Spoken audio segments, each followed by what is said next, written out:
طبعا امس كل وحده مفطره في جهه، كل وحده معزومه. صحيح. والله يعني فقدتها. بعد اليوم قلنا لازم من جد دبي احنا نفطر مع بعض كل يوم.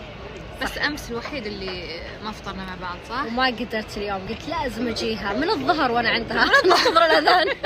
تقول يلا خلاص رجعت تنظر بقعد عندك في الفندق لين تفطرين.